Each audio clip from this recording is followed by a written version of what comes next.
Bienvenue sur le podcast Les hypnologues éclairés. Je m'appelle Stéphanie Monroy, je suis hypnorelaxologue et formatrice en hypnose. Ce podcast s'adresse aux professionnels de l'hypnose. Tu pourras y écouter des enregistrements de réunions d'échange et des audios d'information. Tous les liens utiles se trouvent dans les descriptifs écrits qui accompagnent les différents épisodes. Je te souhaite une très bonne écoute. En cette rentrée, on parle un petit peu de nos projets, de ce dont on a envie pour nous. Et là, on a démarré avec Aurore et on est en train, on va là, parler de rapport à l'argent, de démarrage d'activité. Donc, vous êtes quelques-uns sur le groupe à être dans cette situation où l'activité est en cours de mise en place. Et c'est pas toujours évident d'y aller, effectivement. Donc, par rapport à ce que tu disais, euh, le rapport à l'argent, j'ai vu que tu avais lu mon post sur le groupe Facebook. Est-ce que tu l'avais liké et dedans, je parle de ça, de se faire payer, de ce que ça veut dire. En fait, dans le fait de se faire payer, si on se dit que c'est un geste important pour la personne qui se fait accompagner, parce que ça l'engage et que pour elle, c'est une façon de faire un premier pas vraiment concret dans l'action, de se faire accompagner, voilà. Si on voit ça comme ça, c'est plus facile de prendre le paiement parce qu'il a un sens. C'est pas juste, «Ah ouais, je prends du fric aux gens», enfin, vous voyez, on n'est pas là-dedans. On est en train de permettre à l'autre d'aller poser un pas important dans sa démarche. Parce que quand on fait du gratuit, quand on est dans du gratuit ou quand on est dans du payant, bah, c'est pas la même chose. Les effets sont pas les mêmes et regardez ce que ça fait pour vous, c'est pareil. On prend les choses plus au sérieux. Vous voyez, je sais pas si les réunions qu'on fait ensemble étaient payantes, est-ce qu'il y aurait moins de monde? Peut-être, sans doute, je sais pas, mais en tout cas, les gens qui seraient inscrits viendraient à chaque fois, vraiment. Alors que ce qui se passe dans les réunions, il peut arriver qu'il y ait, 13-15 inscrits, mais il y en a que 6 ou 7 qui viennent. Parce qu'en fait, c'est gratuit, donc je me suis positionnée comme ça, mais si j'ai quoi que ce soit qui va venir, en plus, par-dessus, en fait, ah bah non, finalement, il y a un truc à 9 heures, bah non, bah, je peux pas aller à la réunion. On va pas dire, non, j'ai réunion à 9 heures, donc je ne peux pas faire le reste qui va se présenter autour de moi. La démarche, elle est inverse. Donc l'engagement est pas le même. Peut-être hein, que d'ailleurs, je vais mettre des ateliers ou des réunions payantes cette année pour ça. Parce qu'en fait, je saurais que ceux qui viennent, ils en retireront plus d'effets pour eux. Parce qu'ils prendront ça plus au sérieux. Quelque chose qui est payant et plus sérieux, enfin, dans notre manière de voir les choses, plus engageant, plus sérieux par rapport à du gratuit. Donc, quand on fait payer, eh ben, on véhicule tout ça pour la personne qui vient nous voir. Mais c'est pareil, on n'est pas obligé d'aller direct demander des séances à 70 ou 80 euros. On peut très bien commencer par des paiements qui soient petits. Moi, j'ai commencé comme ça, en fait. J'ai toujours fait payer, toujours, mais c'était 20 euros au début. Puis j'ai augmenté au fur et à mesure. Parce qu'en fait, on nous dit ça souvent.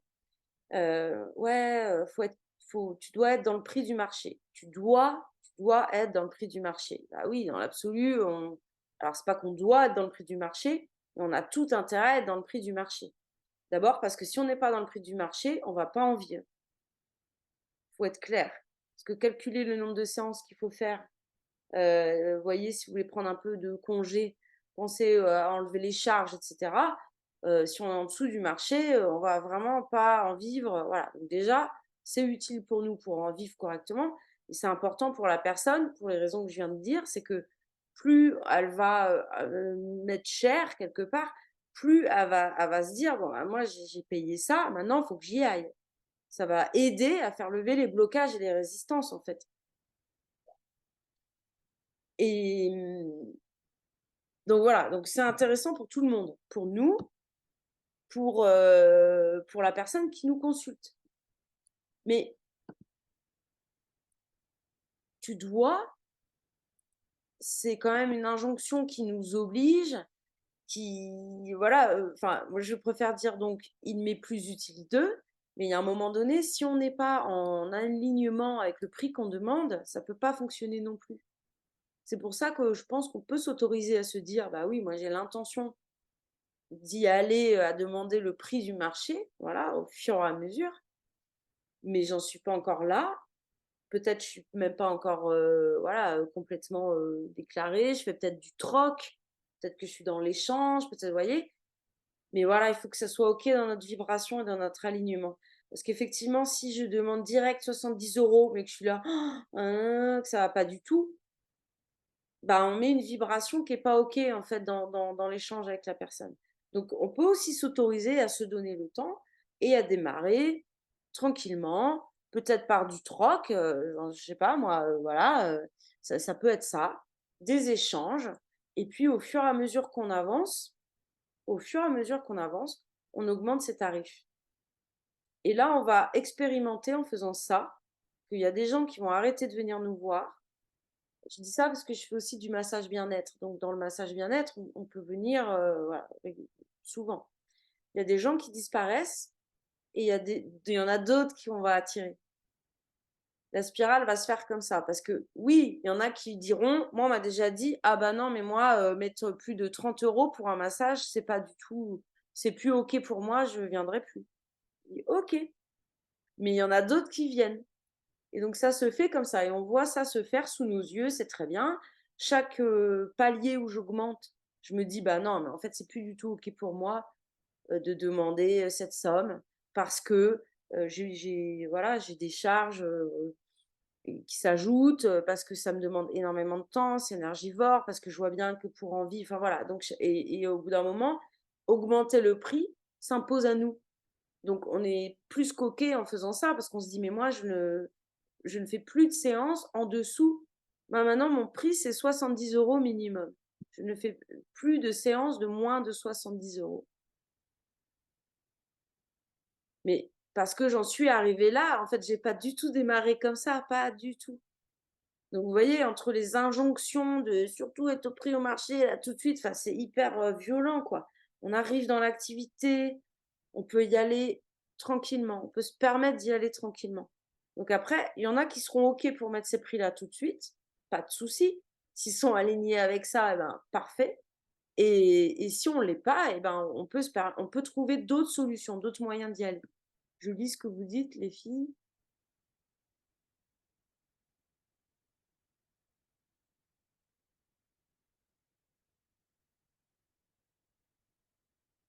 Oui, il y a des personnes qui s'engagent avec le payant.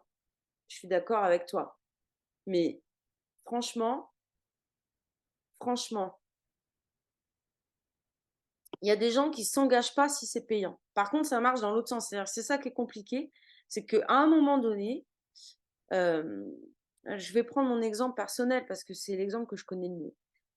L'année dernière, j'ai dépensé de l'argent en formation pour développer mon activité, à la hauteur de ce qui était OK pour moi, quoi. Avec, ce que avec mes nouveaux moyens qui sont beaucoup moins élevés que ce que j'avais avant.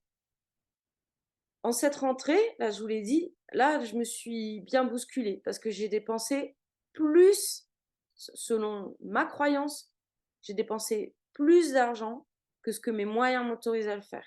J'ai basculé, c'est-à-dire là, je remets en septembre, là, des formations plus chères, dans un budget important. Un truc, ça m'a mais bousculée, je vous dis pas. J'étais là: qu'est-ce que je suis en train de faire? Mon Dieu, non mais, est-ce que vraiment?» alors j'étais dans tous mes états et je le sentais dans mon ventre, dans enfin, vraiment eu c'était physique, je voyais, comment c'était en moi, mais je l'ai fait quand même. Parce que je me suis dit: «Bah, en fait, j'en ai besoin de ça. J'ai besoin de ce que je m'autorise pas à me payer et j'en ai besoin». Donc ce que je vais me dire, c'est que, ben, j'investis cet argent, je l'investis et puis, ben, il va me permettre de développer davantage. Donc je vais en retirer les fruits. Je le fais. ça me bouscule. Je peux vous dire que demain de 16 heures à 18 heures au coaching collectif, bah, je vais être la première au au rendez-vous et que je vais m'y coller parce que forcément je peux pas ne pas, me bousculer parce que l'enjeu est très fort. Vous voyez le truc? Ça me challenge encore plus. Ça m'oblige. Ça me booste, ça me motive parce que je me sens pas dans l'obligation, voilà. Et ça me motive à y aller encore plus parce que j'ai misé gros. Vous voyez le truc? Il s'est joué quelque chose de cet ordre et je peux vous assurer que dans l'accompagnement, c'est pareil, hein. Un consultant qui met une somme, qui met 80 € dans sa séance, qui sait qu'il va revenir, 15 jours après ou 3 semaines après, voilà, ou qui se prend un programme d'accompagnement un peu cher, s'il passe le pas de l'acheter, il est dans un engagement, important, encore plus.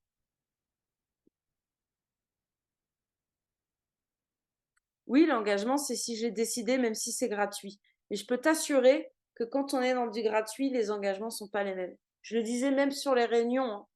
Sur les réunions, tu vois, il y a plein de gens, ils viennent pas, en fait. Ils ont des empêchements, ils et ce qui est normal, hein, je veux dire, même si c'est payant, il y aura toujours des gens qui, malheureusement, auront un empêchement. Mais le taux d'empêchement il est beaucoup moins important quand les personnes ont payé. Parce qu'en fait, elles se mobilisent davantage. Moi aussi, je me suis déjà engagée sur du gratuit. J'ai déjà, utilisé des choses, gratuites qui m'ont été utiles, voilà, c'est top. Mais quand je suis dans du payant, ma mobilisation, elle est à un autre niveau. Mais vous le verrez dans votre clientèle. Vous le verrez quand je faisais, des séances à 20 ou 30 €, enfin, j'ai toujours eu des gens assez engagés. Mais quand on est dans des séances à 70-80, dans certaines villes peut-être plus chères, ben, les personnes qui viennent, ouais, elles viennent pour des résultats. Ça vous évite les touristes, en fait. Oui, certains vont s'engager, mais il y a quand même ce qu'on appelle les touristes. Bon, voilà, je passe par là, je m'ennuie un peu, et cetera. Quand il faut payer, les touristes, bah, ils viennent moins et la personne, elle investit sur elle en payant. Elle mise sur elle. Donc on fait un cadeau à notre consultant en lui permettant de faire ce premier geste de mettre de l'argent sur soi. Parce que, Mmh, est-ce que je vais m'autoriser à payer une séance d'hypno-relaxation ou de massage bien-être ou voilà à 80 € et en plus prendre 2 heures dans mon agenda? Bah, on s'autorise pas tous à faire ça, en fait. Donc à partir du moment où on permet à quelqu'un de le faire, il le fait ou pas, mais on lui permet de pouvoir le faire. C'est un beau cadeau qu'on fait aux consultants. Donc vous voyez, c'est un autre regard aussi sur ce qu'est l'argent, sur ce que ça implique de payer.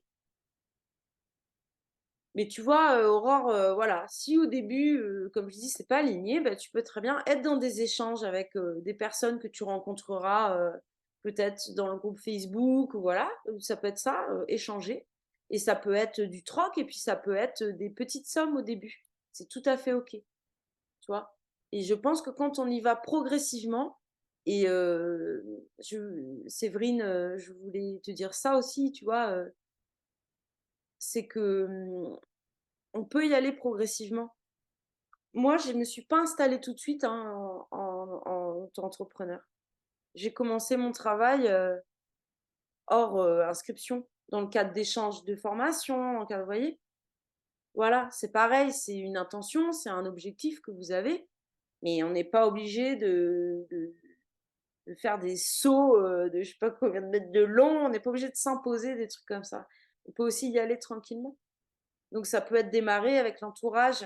L'entourage, mais un entourage, qui a une problématique, ou pas d'ailleurs, hein. On peut démarrer avec de l'hypno-relaxation,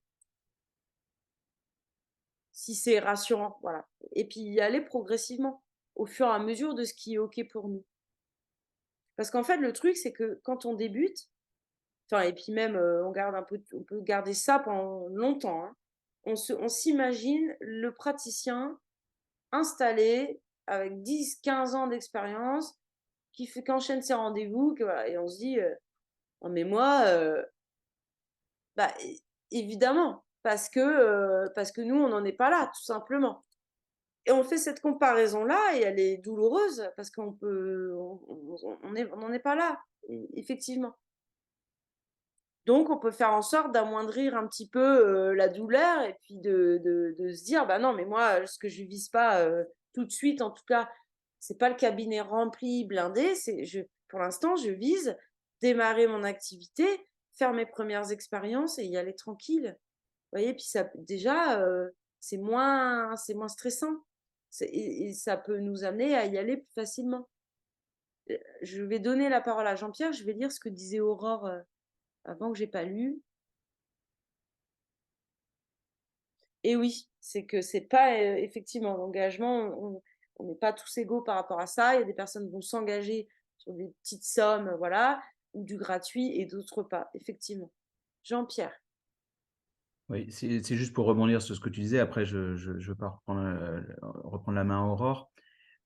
Mais un témoignage, moi j'avais été très sensible à ce que tu évoques. Tu en parlais déjà dans la formation précédente, l'an dernier, la nécessité de se faire payer. Je suis complètement d'accord avec ça et dans le sens où ça va engager la personne.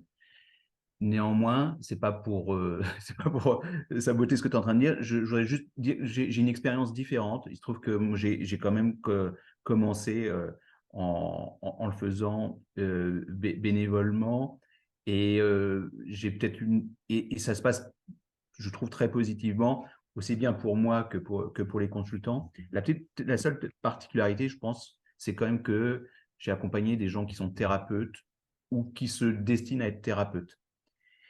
Et là, je constate un engagement qui est fort, aussi bien de leur part euh, que de ma part. Je ne dis pas qu'il serait pas. Non, je peux pas. Pour l'instant, je peux pas dire ce qu'il serait de ma part si c'était payant.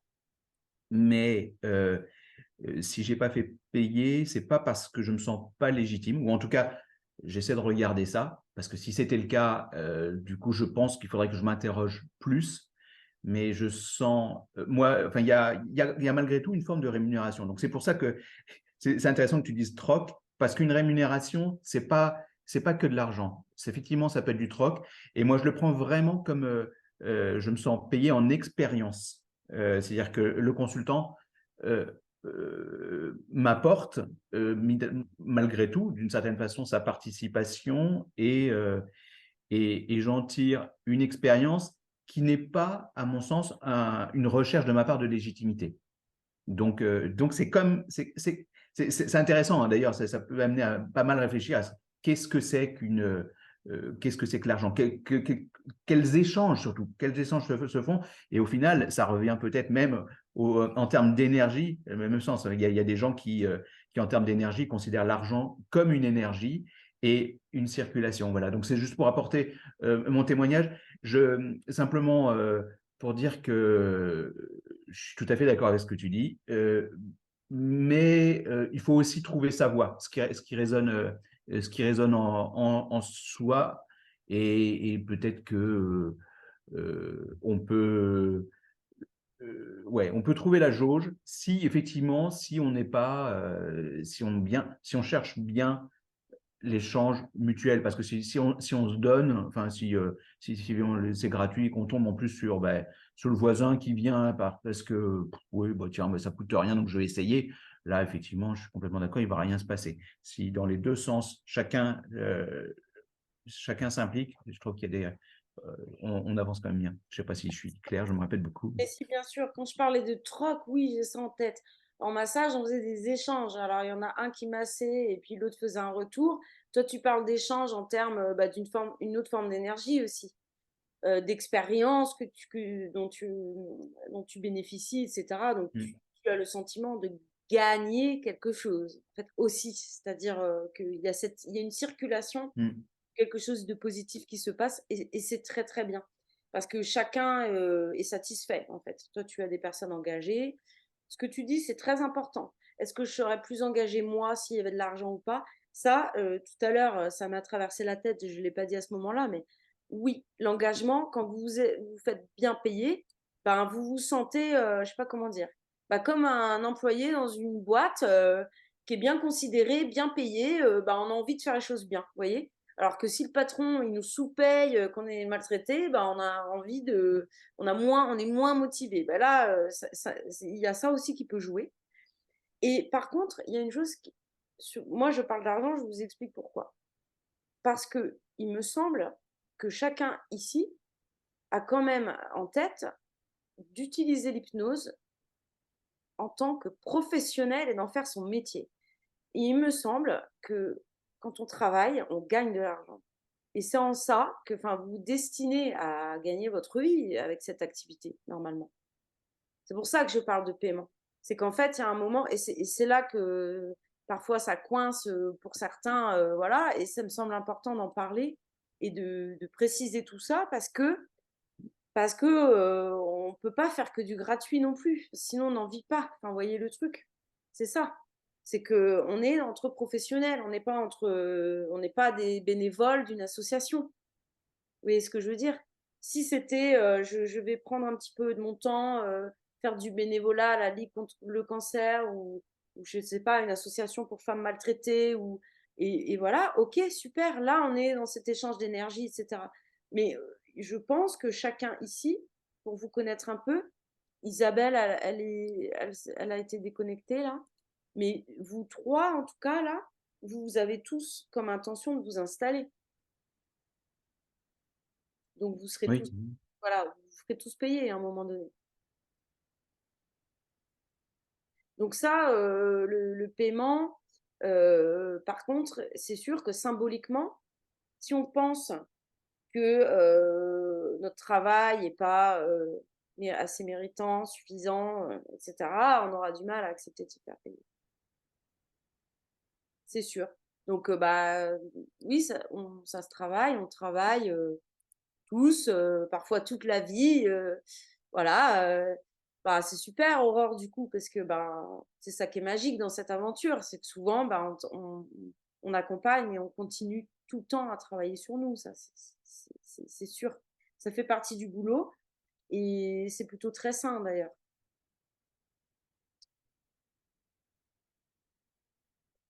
Quand on pour, Séverine et Jean-Pierre qui ont suivi, 2 formations avec moi carrément,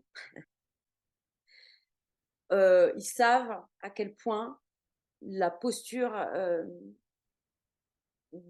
être dans la posture de favoriser l'autonomie du consultant nous évite de tomber dans une posture de sauveur et nous évite de penser que c'est nous qui avons des obligations de résultats, voilà, alors que voilà, on arrête de se regarder nous pour poser le regard d'abord sur l'autre et vraiment voir comment, avec les outils qu'on a appris, notamment dans Clarté et la manière de faire vue dans l'intuition, comment on peut soutenir l'autre, accompagner l'autre au plus juste de ce qui est bon pour lui et comment on peut décoder ce bon pour lui. C'est-à-dire, voilà, le boulot, il est ça, c'est ça.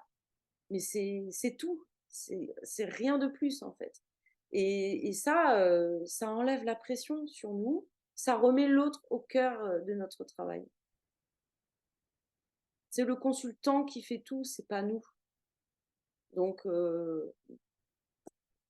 finalement, ça fait baisser les exigences aussi sur notre travail.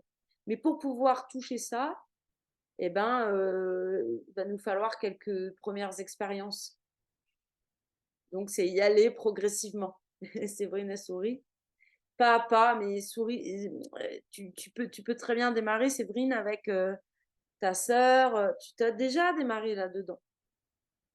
Tu rentres dans les premières, les premiers consultants et puis après, l'installation, elle peut venir un peu plus tard. C'est peut-être moins stressant de faire comme ça que de s'imaginer direct, inscrit, grosse pub, tac, vous savez, enfin, c'est un peu, voilà, c'est difficile. Donc enfin, il y a toujours il y a un moyen qui est juste. On a tout, il y a un moyen qui est juste pour nous, c'est juste qu'on l'a pas trouvé. Mais il y a un chemin qui va être OK. En termes de rythme, de ouais, de pression, de comment il y a quelque chose qui va être juste. Notre boulot, c'est simplement d'aller voir, bah, qu'est-ce qui est juste pour moi dans ma manière, dans mon démarrage. Isabelle, je sais pas si tu as pu tout suivre ce qu'on disait du coup? Et voilà. Bah, je te ferai passer Ça coupe. l'enregistrement. Ouais, ok. Tu as une question peut-être?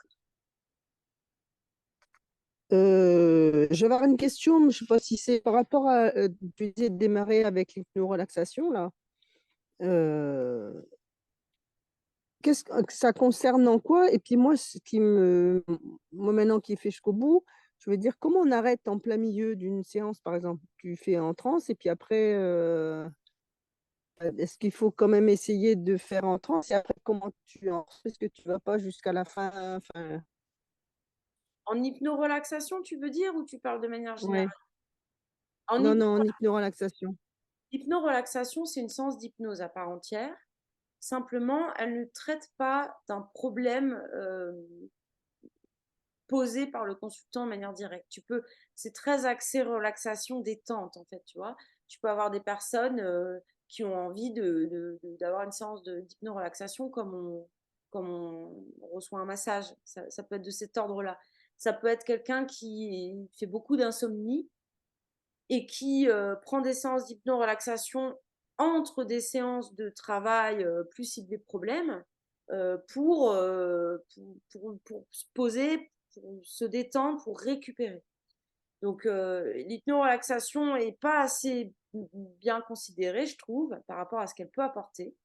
Ce sont des séances d'hypnose à part entière qui sont très bénéfiques, il peut se passer plein de choses. Et tu vois, tu peux construire des séances d'une demi-heure, 30, 40 minutes, 45 peut-être, et voilà, sans traiter un problème précis. C'est-à-dire que tu vas faire une induction que tu vas rallonger, voilà, pour aboutir à une séance complète, et effectivement qui se termine par une sortie de transe. Ça fait partie de la C'est plus, formation intuition. On fait ça, on apprend à faire ça dans intuition. Donc on peut très bien commencer avec de l'hypno-relaxation. oui, enfin, pour moi, ce serait un engagement moins important par rapport à l'attente. Là, j'ai pas entendu ce truc-là, mais j'ai pas encore l'esprit comme quoi, comme tu disais, c'est le consultant qui fait son travail et qui n'attend pas toi, entre guillemets. Et donc, ça pourrait être plus rassurant, oui, pour oser les mots.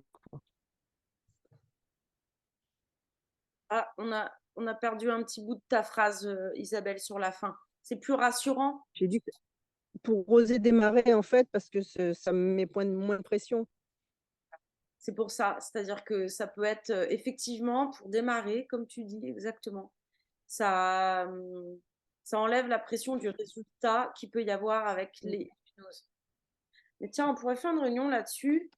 Alors ça, on va recouper des sujets dont on a déjà évoqué, mais par exemple, voilà, en hypnose, on a souvent ça. Pas que, hein, parce qu'il y a beaucoup de développement personnel aussi, mais il y a des gens, ils viennent, c'est pour arrêter de fumer ou pour perdre du poids. Donc là, bah, on arrête ou pas de fumer. On a le résultat euh, clair et net. Donc c'est voir comment, si une personne n'arrête pas de fumer, ben, je peux ne pas me sentir moi responsable en fait. Comment ça se passe ça dans l'accompagnement? Et on pourra prendre une étude de cas sur le tabac par exemple. On pourrait faire ça. Ça vous intéresserait ça? Dérouler justement ça, parce que comment je gère? Parce que ça arrive, hein, bien sûr, évidemment. Et comment on gère ça? Comment ça se passe? Et comment surtout on peut mener l'accompagnement pour que la personne ne reparte pas avec l'impression que j'ai pas arrêté de fumer, c'est de votre faute. C'est hyper important ça. Bah, voilà, pareil, dans clarté, hein, vous avez Quelque chose? la posture, etc. Mais on pourrait faire ça en détail. Oui, Isabelle. Justement, mon frère voulait arrêter de fumer, donc dans mon esprit, j'ai dit, tiens, je vais lui proposer. Comme j'ai eu peur, je ne l'ai pas fait. Et entre les deux, il est allé voir quelqu'un d'autre. Et je l'ai revu après, et puis il m'a dit, «Ouais, mais l'autre, elle me dit, allez, comme ça, tu prends ton paquet de cigarettes et puis tu le mets au feu, il brûle et puis hop, comme par magie, tu arrêtes de fumer». Donc du coup, il dit: «Forcément, ça marche pas». Donc ça m'a pas motivé moi, à faire une séance derrière, quoi. Et oui, je comprends. Mais tu sais Mmh. ça, tu tu, mmh, c'est un grand travail aussi, c'est de bien avoir en tête que les personnes qui vont pas atteindre leur objectif, le plus facile, c'est de dire que c'est de votre faute. C'est toujours beaucoup plus simple, de dire: «C'est l'autre, c'est pas moi». Parce que c'est Mmh pas mh. toi, comme ça, elles se remettent pas en cause. Et ça, il faut s'attendre à ce que les gens disent ça, hein. Mais il y en Mmh. aura plein d'autres qui diront autre chose. Il y en aura plein d'autres qui sont très contents de votre accompagnement. Ça fait partie, en hypnose, enfin mais d'ailleurs, les psys, c'est pareil, hein. Il y en a qui vont dire: «Ah bah oui, j'ai fait 5 ans de thérapie, ça m'a rien apporté», ça tu vois, ça va être la même chose. Parce que, venir se remettre en cause soi, bah, c'est plus compliqué.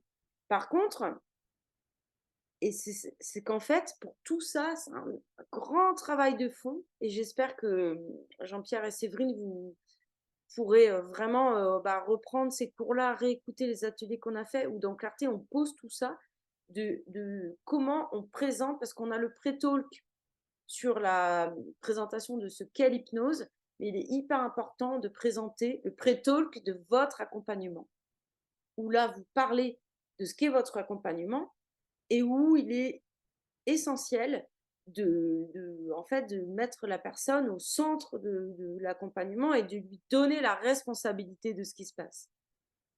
Et ça, on va le faire à différents moments, de différentes manières. Bah, quand on présente, ce qu'on fait et puis aussi dans les exercices qu'on va donner à faire à la personne, dans, voilà, des choses qu'on va lui demander de faire. Est-ce qu'elle les fait? Est-ce qu'elle les fait pas? «Bah non, je l'ai pas fait». Bon bah, c'est pas de ma faute, quoi. Enfin, vous voyez? Dans l'idée ce que vous pouvez aider à faire, c'est identifier les freins et les blocages et accompagner pour les dépasser, mais c'est pas vous qui sautez les obstacles. On est bien d'accord? C'est la personne, hein, qui le fait. À partir du si ça quelqu'un qui n'arrive pas à arrêter de fumer, ben, est-ce que ton frère, il continue à aller voir cette personne? Non, je crois pas. Voilà, vous voyez le truc? Donc ça, pour moi, ça l'objectif n'est pas atteint, bah, à partir du moment où on peut dire ça, à partir du moment où on a arrêté. La personne Et je crois qu'il a dit, pardon, il continue pas parce qu'il trouve que la personne, elle est pas efficace vu qu'il a pas arrêté de fumer. Donc il a pas envie, enfin, c'est qui se mord la queue, quoi. oui, mais c'est une très belle manière de pouvoir continuer à fumer du coup. Tu vois le truc? Bah oui. Mmh mh, Ah ça peut-être, oui. marche pas donc je retourne pas la voir parce que ça sert à rien, ça marche pas et lui il continue à Mmh fumer mh. derrière, tu vois? Je fais: voilà, il y a plein de gens qui arrêtent de fumer tout seuls. Moi je le dis souvent aux personnes qui viennent me voir: «Vous venez me voir pour arrêter de fumer, qu'est-ce qui fait que vous avez besoin d'être accompagné?» «Hein, bah oui, il y a plein de gens qui arrêtent tout seuls. Donc Mmh mh. qu'est-ce que vous attendez de moi? De quoi vous avez besoin?» Donc lui, il continue comme ça d'arrêter de fumer. Et si on lui disait: «Je connais quelqu'un d'autre, est-ce qu'il serait prêt à aller voir quelqu'un d'autre?» «Oh bah non, de toute façon l'hypnose, j'ai essayé, ça marche pas». «Oui, mais tu as essayé combien de séances est-ce qu'il avait fait?» Je sais pas. Tu vois? Voilà, donc Plus qu'une, mais exactement, je sais pas. OK. Et du coup, on peut très bien, il y en a qui arrêtent de fumer, au bout de 2 séances, il y en a qui arrêtent de fumer au bout de 5 ou 6 parce que le cheminement est pas le même, parce qu'il y a des leviers à dépasser, des freins à voilà. Si on redit bien à la personne que, bah, tant qu'elle vient nous voir, on est, sur le chemin du travail, voilà. Mais tout ça, ça passe par tout un terreau, en fait, qu'on pose, hein, tu vois, je sais que ça parlera à certains, cette métaphore, mais toute cette préparation de la terre pour le jardin qu'on va venir planter, elle est hyper importante. Et notre travail, avoir au clair, c'est quoi notre mission? Moi, ma mission, c'est pas de faire arrêter de fumer quelqu'un, parce que moi, ça, je sais pas faire. Les gens, ils arrêtent de fumer tout seuls. Par contre, les aider à remarquer ce qui peut les bloquer, ce qui peut les empêcher, ça oui. proposer des pistes, aider, à débusquer les croyances, ça oui, et c'est tout ce que je peux faire. Par contre, ma mission, elle est de préparer mon terrain au maximum pour que la personne soit dans une dynamique qui soit utile pour elle et qu'elle prenne toute la responsabilité du travail qu'elle est en train de faire. Mais ça, je peux pas, on fait ça dans la formation clarté, c'est plusieurs ateliers, c'est tout au long de ce qu'on fait, c'est sans cesse répété, voilà, c'est une posture en fait, ça devient une posture. Et cette posture vous permet de vous soulager d'un tel poids, d'une telle pression, hein, sur les résultats qu'on doit obtenir, que franchement, enfin, c'est hyper intéressant parce que pour nous, c'est beaucoup mieux, mais pour le consultant aussi, c'est beaucoup plus utile pour lui. Mais oui, je connais des personnes qui commencent par l'hypno-relaxation parce qu'on peut tout à fait commencer par ça.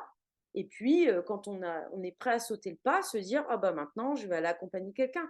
Parce qu'en faisant de l'hypno-relaxation, tu auras bossé sur ton induction, tu auras bossé sur ta voix hypnotique, sur ton rythme, voilà, tu auras posé plein de choses parce qu'il y a aussi ce côté-là très pratique que vous travaillez au fil des séances. Ben voilà, tu auras travaillé ça une fois, 2 fois, 5 fois, peut-être 10, puis à un moment, bah, voilà, peut-être que ce sera OK d'aller vers autre chose.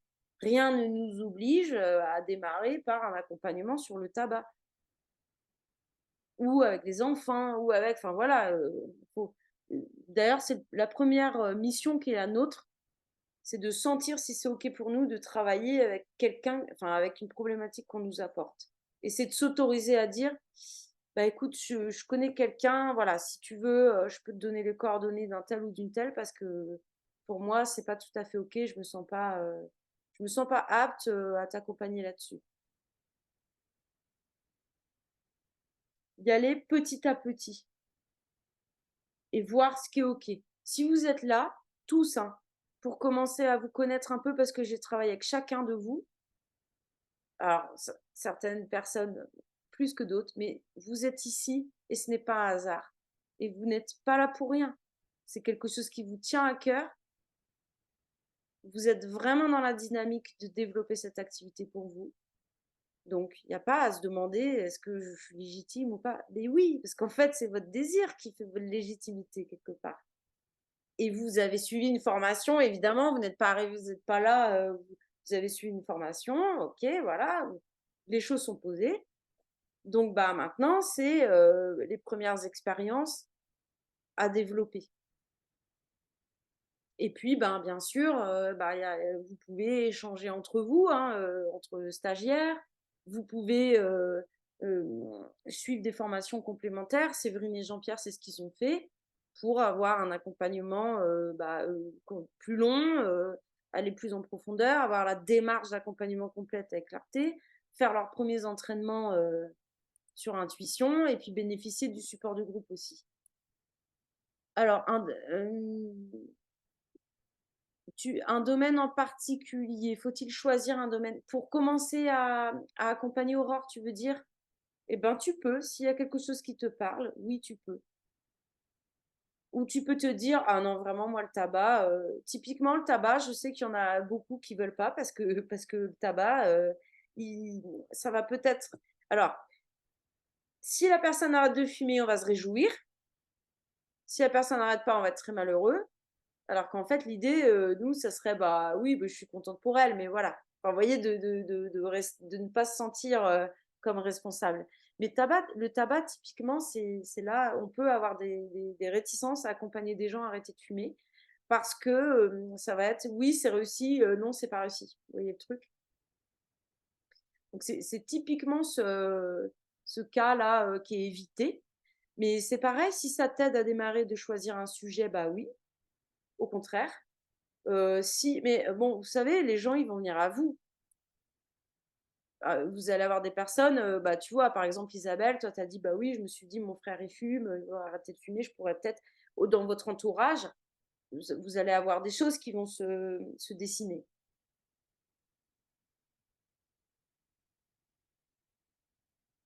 cela ne peut fonctionner pour nous, alors comment aider les autres, tu veux dire?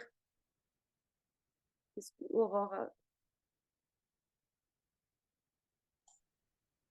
En fait, je voulais dire, par exemple, pour l'arrêt du tabac, on peut être fumeur, et comment aider les autres à arrêter de fumer si nous-mêmes on fume.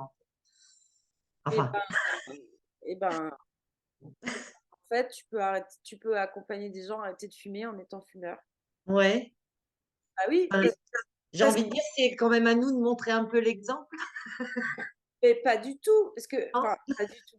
Même sur la perte de poids, j'ai un peu de mal en fait avec ça, parce que je me dis, comment aider les autres si on n'arrive pas pour commencer à s'aider soi-même.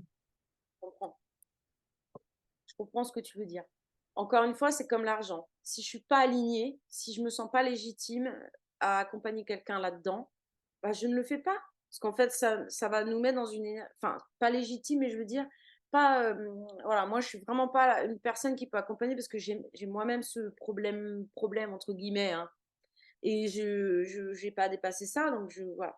J'ai une amie qui m'avait dit ça. Pour moi, un thérapeute qui fume, c'est pas, il peut pas accompagner quelqu'un. C'est pas un bon thérapeute. C'était carrément même, c'est pas un bon thérapeute.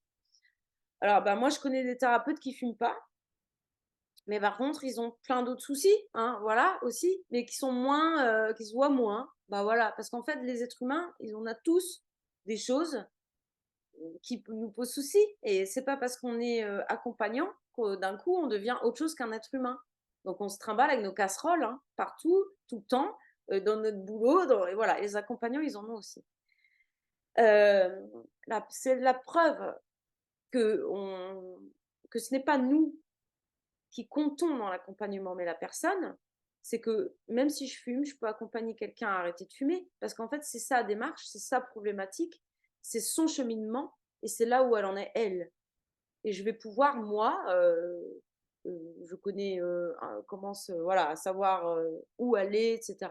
Je peux l'accompagner vers ça.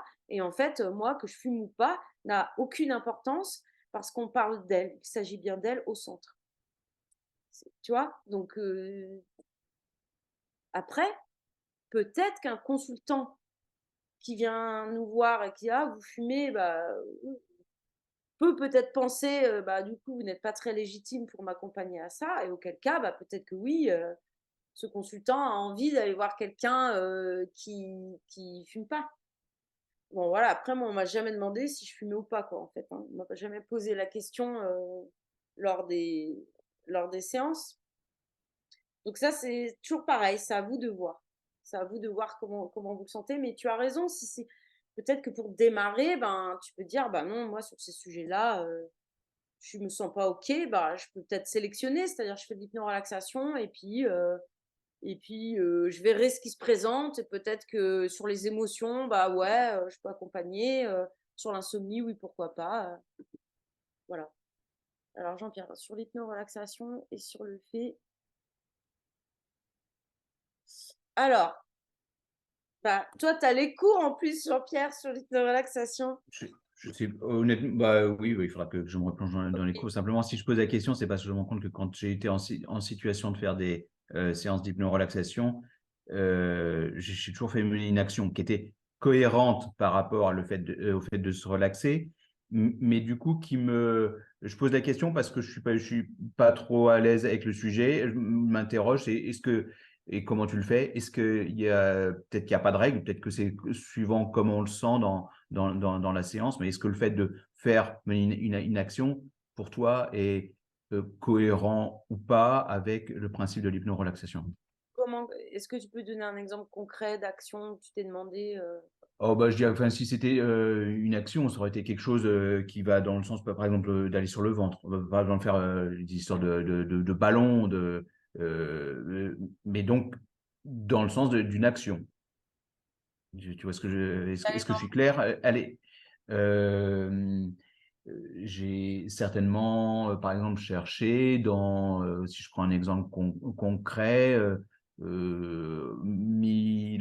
amener le consultant dans une scène ressourçante et essayer de jouer, de faire jouer la relaxation avec le fait de jouer sur une boule qui va amener du bien-être. Je prends un exemple au pif, hein, j'ai pas d'exemple récent, donc c'est pour ça que je suis pas très précis dans ce que j'amène.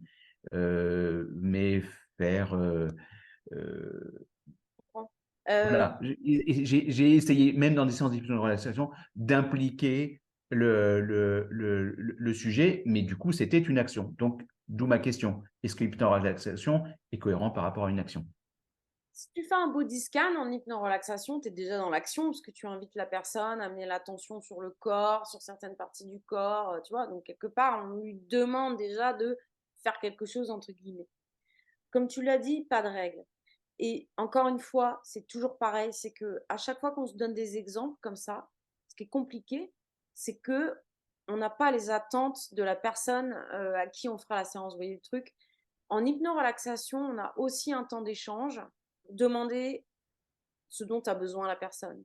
Si tu sens que la personne, elle craque, elle a énormément de responsabilités sur les épaules, elle a mené plein de choses là, elle en peut plus.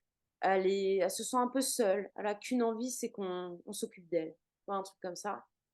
Et ben peut-être que là, on va pas lui dire de faire quoi que ce soit, on va juste lui envoyer, je sais pas moi, plein de choses, voilà. Mais de toute façon, il y a toujours un mode d'action parce que dès que tu vas suggérer qu'elle ressente quelque chose ou qu'elle même lui suggérer d'aller dans un lieu ressource, c'est déjà lui demander de faire quelque chose quelque part. Tu vois, il y a toujours l'action, elle est quand même cachée un peu partout. Mais donc, peut-être que là, on va la laisser baigner dans quelque chose de très agréable, sans lui en demander plus parce que c'est tout ce dont elle a besoin.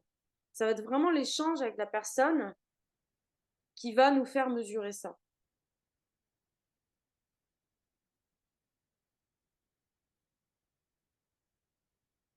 Oui.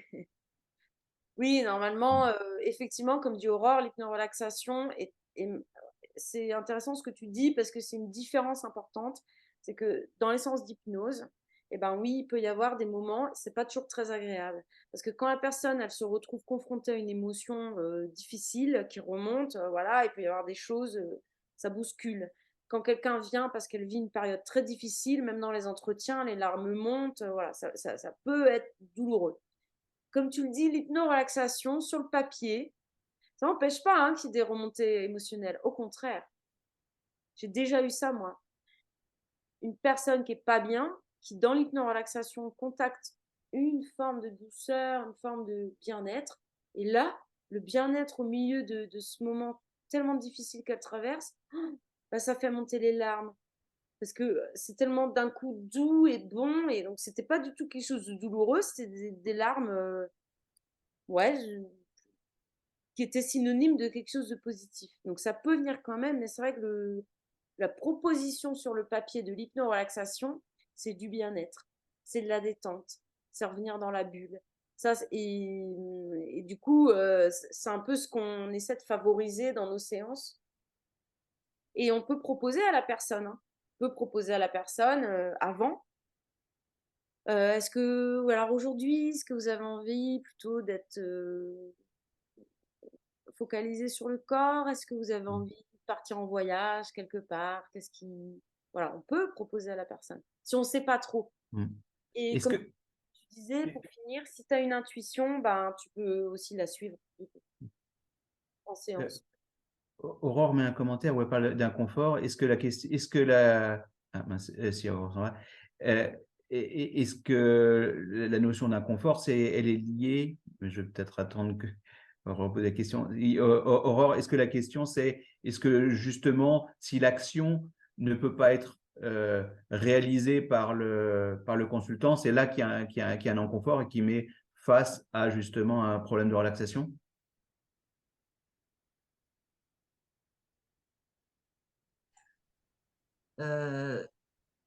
Au départ, la séance, elle peut être prise comme une forme de détente où on est bien. Et après, les images qu'elle projette peuvent mettre dans une situation d'inconfort. en fait. Et donc, ça peut faire l'effet inverse escompté à ce qu'on voulait faire au départ. Tu veux dire. Et ben là, c'est pareil, si tu veux, c'est que là-dessus, on n'a pas de prise. C'est-à-dire que vous pouvez suggérer des choses, hein, voilà. Si ça amène pas de la détente pour une raison X ou Y, ben, nous, on n'est pas dans la tête de la personne. Donc, c'est vrai que là-dessus, par exemple, plusieurs fois, j'ai proposé à des personnes d'aller recontacter un souvenir agréable. Je fais plus ça. Enfin, pas en ce moment. On a des phases, hein, on a des périodes. Et ben, plein de fois, ça amène des larmes. Mais pas parce qu'elles vivent des choses difficiles, mais c'est la nostalgie. Les gens, ils recontactent des souvenirs agréables et ça fait chialer parce que c'est fini, quoi. C'était l'enfance, c'était un moment avec mon mari à tel endroit, et ça amène des larmes. Alors, et c'est très bien parce que ça libère. Et j'ai remarqué que le souvenir en état d'hypnose, eh ben, il peut amener vraiment de la nostalgie. Ça arrivait hyper souvent à mes consultants. Donc moi, il y a des fois où je me dis, bah non, ben, moi le but, c'est pas qu'on commence déjà Enfin, surtout, il y a certains sujets où on a déjà la couche, enfin voilà. Et on comprend pas pourquoi, on sait pas pourquoi, voilà. Vous pouvez amener la personne donc à choisir ou pas. Et puis, bah, si à un moment donné, le fait d'aller dans le lieu refuge, dans la bulle, ça amène des émotions parce que, bah, comme le consultant dont j'ai parlé tout à l'heure, c'est pas grave, hein, c'est aussi que la personne, elle avait ça à vivre. Mais effectivement, voilà, c'est libérateur, hein, de pleurer. C'est une décharge émotionnelle, hein, ça fait beaucoup de bien. Mais c'est vrai que dans l'hypnorelaxation, on va pas forcément chercher à aller plonger dans le problème, plonger dans l'émotion inconfortable, c'est pas le but. C'est pas le but. Voilà, on va s'arrêter là. Je suis désolée pour les petits soucis techniques. Je sais pas comment je vais me dépatouiller. Je sais pas si d'autres personnes, il y avait d'autres inscrits, est-ce qu'ils ont essayé de nous rejoindre et n'ont pas réussi. Je ne sais pas. Donc, a priori, il faut suivre le lien Eventbrite obligatoirement pour pouvoir rejoindre les réunions quand l'inscription est faite sur Eventbrite. Est-ce que vous avez dû vous réinscrire après avoir cliqué sur le lien? Toi, Aurore, oui. Et Jean-Pierre, Séverine, Isabelle, est-ce que non, il n'y a pas eu besoin de vous réinscrire? Oh non, non. Du mal à me connecter, énormément de mal, mais pas de réinscription. D'accord. Il Ok. faut quand même redonner ses coordonnées. Au Et voilà. moment où on se lance on lance avant de lancer le Zoom, il faut redonner les coordonnées qu'on a déjà données en s'inscrivant. Ah, Et il moi, faut- j'ai pas D'accord. donné. Ah Mhm. ouais, tu vois. Je sais pas comment j'ai fait. J'ai mis un quart d'heure, mais je sais plus comment j'ai terminé. Donc, Il fallait aussi valider le compte, hein, parce on reçoit plusieurs mails d'Eventbrite. Il y en a un où il faut valider le compte pour choisir le mot de passe. Oui, c'est ça. eh ben, je suis pas passée par mot de passe, pas rien du tout, moi. La truandeuse. Non, Je suis là, non, mais je vais refaire le petit mail d'explication. Il faut passer par ce lien-là parce que sinon, ça ne fonctionne pas. Ok, ok. Ouais. Moi, j'ai dû repasser par Zoom, sinon ça, j'ai pas trouvé d'autres moyens. Par mon Zoom à moi d'avant, Non, en Eventbrite, ils disaient, voulez-vous accéder par Oui. Zoom? Donc j'ai dit voilà. oui. Voilà. C'est Juste ça. en ouais. dessous, oui, Donc, c'est par ça. Eventbrite. Ok. Ah oui, parce qu'ils Mm. prennent pas mon Zoom. Bon, bah, il faudra revoir ça. C'est une petite complexité. Il y aura que les motivés Comme Gratuit ou quoi, pas? hein, gratuit, mais j'allais dire. quand même, hein, vous voyez, c'est ça. Parce que, enfin bref, oui, voilà, Doodle, c'était compliqué aussi. Une fois qu'on a compris, je pense que ça le fait. Je vous dis à bientôt. Je vais reprogrammer une réunion, peut-être sur ça, sur le résultat, une étude de cas tabac. Si certaines personnes ont des cas à proposer, parmi d'autres, hein, vous, si vous ne travaillez pas encore sur des cas comme ça de consultants, mais d'autres en auront peut-être. Je vais voir ça. Ok. N'hésitez pas à me contacter si vous avez besoin, si vous avez des questions complémentaires. Voilà. Sur la page du groupe, vous avez la communauté aussi qui peut répondre en m'envoyant un mail. Voilà. Je vous souhaite une belle journée. Merci pour votre Annie, présence. Oui, Bonne journée. Bonne journée. Annie, Isabelle? oui, t'as dit qu'on discutait un peu après? C'est Ah oui, toujours ok ok. ou non? Tu D'accord. voulais poser des questions sur les formations? Ouais, mais comme ça, là, parce qu'en téléphone, ça passe pas où je suis. Ça marche, ok. C'est Bah, bon? je vous- Ok. Au revoir à ceux qui doivent y aller. Et à À jeudi. bientôt. Bye bye. Au revoir. Alors, je t'écoute. Oui, alors, moi, comme je disais, la formation clarté, elle a l'air super, mais au niveau de mon emploi du temps, du planning, ça, je vais pas pouvoir. La grande, Donc, la plus longue. ouais, ouais, parce qu'il faut des demi-journées à droite à gauche et en bossant, c'est la galère, quoi. Et là, j'ai vu que tu en faisais une, donc juste intuition.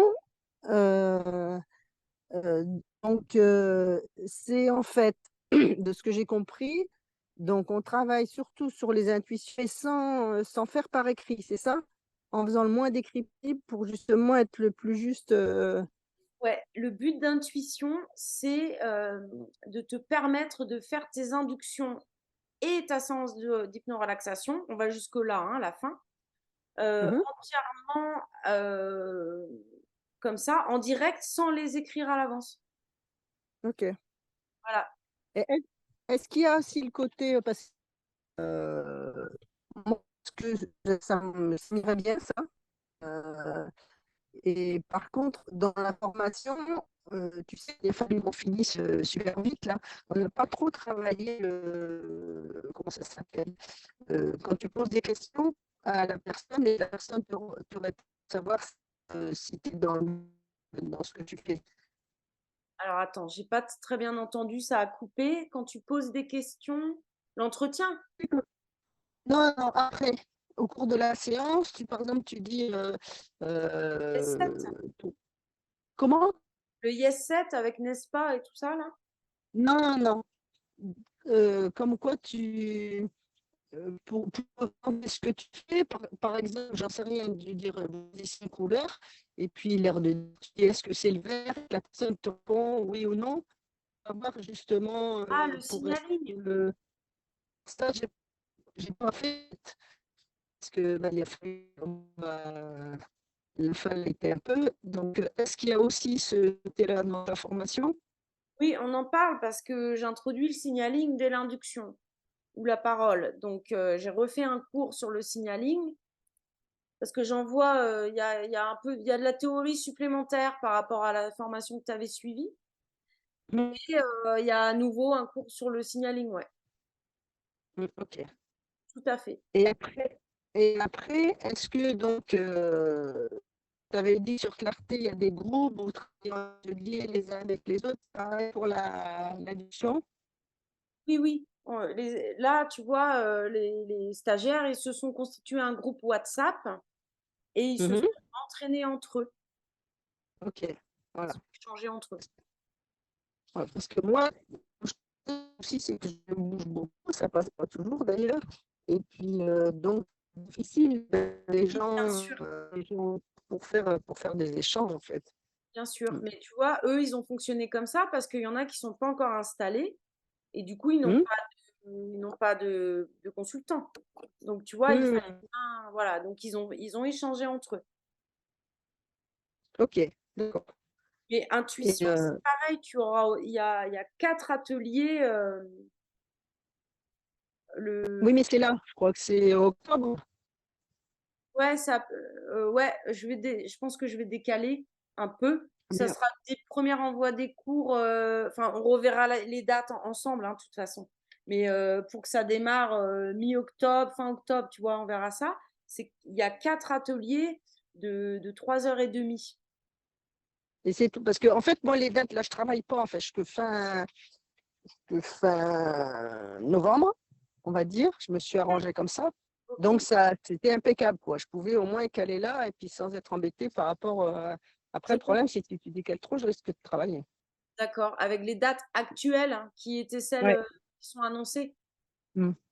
D'accord. Bah, après, tu sais, moi, s'il y a d'autres personnes intéressées sur intuition, il n'y a pas de souci. Hein, moi, je peux démarrer très vite. Pour l'instant, t'as peur. Et pour l'instant, j'ai pas. D'accord. J'ai Ok. une inscrite sur Clarté, mais sur intuition, voilà. Bah, après, Ok. on continue, je continue, tu vois, on est début septembre, hein, donc je vais Mm. garder, je vais maintenir ces dates-là pour l'instant. et je te tiendrai Bah, tu me tiens au courant. Si ça reste les dates, bon, moi, c'est bon. Si après ça décale, il faut que je vois, comment ça décale et si je peux les marche. suivre, quoi, Ça marche. hein. Ok, très bien. Non, non, il OK. n'y a pas de souci. Je te tiendrai au courant des avancées. Et oui, en fait, tu auras des cours théoriques en plus, mais tu vas pratiquer en direct, surtout. Mmh. Tu vas échanger avec les autres. Et après, tu envoies une petite vidéo de ta séance finale. Et on a un entretien toutes les deux pour parler de ton travail. Donc, tu vois, ça va te mettre dans la pratique. Ça, c'est Mmh. très Bah, ouais. voilà.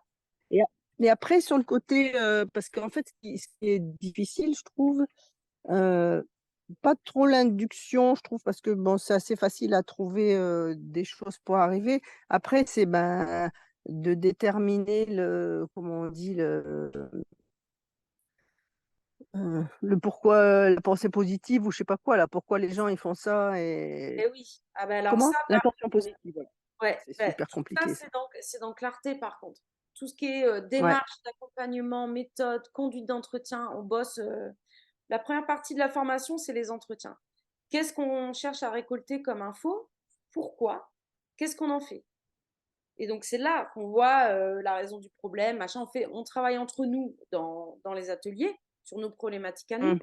voir comment on prend ce que la personne nous dit et comment on fait pour aller de ça à une séance d'hypnose. Tu vois, quel est tout le cheminement, sur quels axes de travail on s'appuie. Donc, on travaille sur les axes de travail et bah, voilà, trouver les axes. C'est vraiment, cette formation, elle est là-dessus. Toute la Mmh, démarche. mmh, mmh. Et intuition, c'est comment je fais pour faire des séances intuitives. Et quand on fait donc induction, hypno-relaxation intuitive, quand on fait intuition et clarté, bah, du coup, on aboutit à carrément pouvoir accompagner de manière intuitive, tu vois. Tu as une démarche d'accompagnement qui te, qui te sécurise et qui te permet de pouvoir accompagner sur bah, un peu tous les problèmes, quoi. Voilà, de manière générale. Mmh. Mmh. C'est là-dedans, pour te montrer un peu. Après, tu dois OK. avoir dans fichier dans le groupe Facebook, sous la photo, sous la bannière en haut, tu as un menu. Et si tu vas dans fichier, c'est à droite là, tu vas trouver les descriptifs des formations. Formation clarté, formation intuition. Puis tu as un descriptif général sur un peu tout, sur mon travail en général, qui s'appelle perspective. Voilà, si tu veux relire un petit peu tout ça.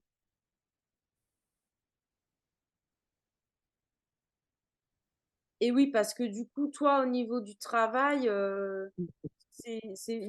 si tu as repris le boulot, c'est qu'il te faut poser des demi-journées et c'est compliqué par rapport Ouais, je travaille avec des handicapés sur des chantiers, tu vois? Donc pas dire, «Tiens, mes journées», quoi. Après, on en fait quoi de mon équipe, quoi? d'accord. Et en plus, je travaille pas toujours au même endroit, donc Mmh. ce serait un truc où je fais des remplacements. Je remplace déjà quelqu'un qui est pas là, donc si en plus je suis pas là, c'est compliqué. D'accord, oui, c'est ça. C'est-à-dire que comme tu remplaces, si tu prends une journée de congé, entre guillemets, ou quoi, ça colle pas, quoi. Ça peut pas être possible. Bah non, ouais. Et intuition, c'est deux choses complémentaires ou dans clarté, il y a intuition aussi? Pardon, excuse-moi, j'ai pas entendu, ça coupe. Ouais, ouais, c'est le dans clarté, il y a intuition aussi ou c'est deux choses complémentaires? C'est pas les mêmes. C'est des formations OK, complémentaires. d'accord, OK. Ouais. C'est pas la même chose, c'est pas le même travail, c'est voilà, c'est complémentaire, effectivement. OK. Ah oui, parce que comme j'ai des personnes qui ont suivi les deux, enfin, tu vois, genre, elles ont deux formations qui sont complémentaires et pas qui disent la même chose, tu vois. Attends, ça a coupé. J'ai Oui, vu mais je pense que c'était pour les programmes des différentes formations. Ça a coupé? oui, les programmes, ce que je te Ouais, dis, OK, ça j'ai vu. vous les Mmh. trouvez dans le fichier et dans le Ouais, sur Facebook. Et puis je disais aussi que oui, les formations, elles sont complémentaires l'une de l'autre et mmh, elles se chevauchent pas, quoi. Voilà, c'est vraiment, elles sont complémentaires. mmh mh. Ok. Et Qu'est-ce que je vais dire d'autre? Je sais plus. Oui, t'as pas réussi à essayer de les faire passer en CPF, les formations sportives? J'ai pas compris, Isabelle, ça coûte beaucoup. Tu sais, on peut faire certaines formations avec le compte le Non, CPF, là. non, non. Bah, le CPF, maintenant, c'est de plus en plus compliqué. Et là, au jour d'aujourd'hui, mes formations, c'est hors CPF. Il n'y a pas de Excuse-moi, il y a financement. les poules. Ok, d'accord. Après, on peut payer en plusieurs fois. Si c'est fait pour décembre, pour moi, c'est mieux pour finir l'année, mais en cas de grosse difficulté, voilà, on peut s'arranger. L'inscription est prise en compte à partir du premier paiement. Puis après, s'il y a paiement en plusieurs fois, on se met d'accord et j'envoie la facture tous les temps du mois, on se met d'accord. Voilà comment on fonctionne, quoi.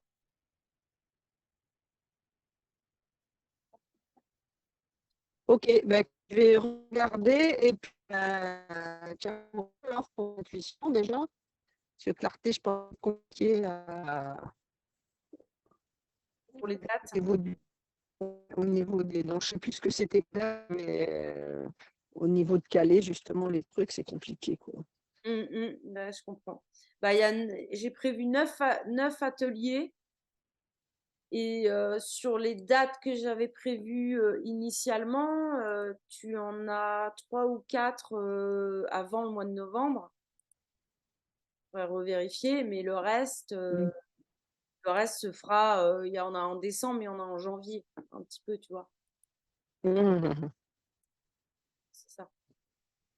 Et par contre, dans Clarté, tu travailles aussi de façon intuitive. Donc, à la limite, il vaut mieux commencer par intuition quand même. Bah, oui, ceux qui ont fait les deux, ils ont commencé par intuition, effectivement. Oui, parce que, alors, après, ça pourrait être à l'inverse, c'est-à-dire, bah, je fais clarté, je vois les axes, etc. Et puis derrière, je fais intuition pour apprendre à les faire de manière intuitive. En fait, j'explique dans clarté, comme c'est toute la méthode d'accompagnement, on travaille beaucoup à la globalité, à comment on arrive à. J'ai donné pour cette première session des protocoles. J'avais prévu initialement de faire une 3e formation avec les protocoles. Là, j'en ai donné certains, voilà. Mais on s'entraîne à faire les entretiens, à conduire les entretiens et à dire sur quoi on va proposer de travailler. Mais on ne fait pas les séances en direct. Parce que c'est vraiment tout le cadre autour. Mais je pars du principe, quand je donne les protocoles, que oui, les personnes vont les mener avec l'intuition. Ok. Donc, ça peut se faire les deux en même temps. Si c'est pas possible et que ça se fait après, qu'intuition se fait après, c'est pas grave. C'est vrai que le mieux, c'est de faire l'une plus l'autre, mais finalement, ça pourrait aussi se faire autrement, quoi. Oui, parce qu'après, comme tout, il faut pratiquer pour. Ok. Oui, et oui. Pour bien intégrer, c'est sûr qu'il y a la pratique. C'est l'avantage des ateliers, c'est qu'on pratique en direct. Vous êtes obligé de pratiquer puisqu'on le fait au moment où on se retrouve. Ça, c'est l'énorme avantage de permettre ça. Et puis, ben, entre les séances, c'est pas mal de pratiquer. La surclarté, c'est moins de la pratique. Alors après, les sessions, elles sont évolutives, hein. Ça peut fonctionner autrement avec d'autres stagiaires et d'autres besoins. Mais c'est surtout le besoin, il était de travailler les cours. Parce que là, dans clarté, l'important, c'est vraiment de bien maîtriser les axes avec lesquels on va travailler, connaître les techniques d'entretien et on s'entraîne sur les entretiens, on s'entraîne entre nous. Mais c'est vrai que les stagiaires pourraient aussi se donner des rendez-vous pour échanger entre eux, pour se faire 20-30 minutes d'échange, d'entretien, pour s'entraîner. Tu vois, tout est possible en fait, quoi. Voilà. Bah, Ok. écoute, on se tient au courant, on fait comme on a Ouais. dit. Ok, d'accord. Merci beaucoup. À bientôt lors d'une prochaine réunion, du coup. À bientôt, D'accord, merci. Isabelle. Merci, au revoir.